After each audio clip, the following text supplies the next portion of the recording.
Do you see how the traffic is? Guys, I'm telling you, if you really love all these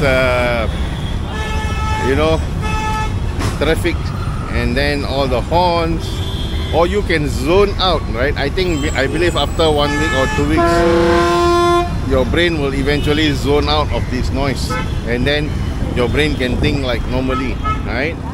It doesn't get distracted by the noise level. Then it'll be okay. But until then, you are going to face this bombardment, okay? This audio bombardment. You see?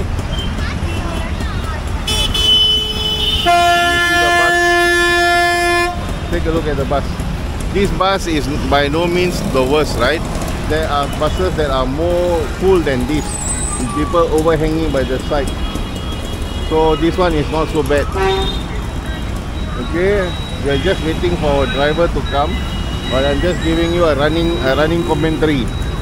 And this is just a side road, guys. This is a side road. This is not the main road, right?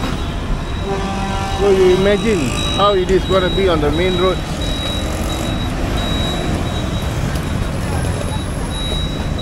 Wow.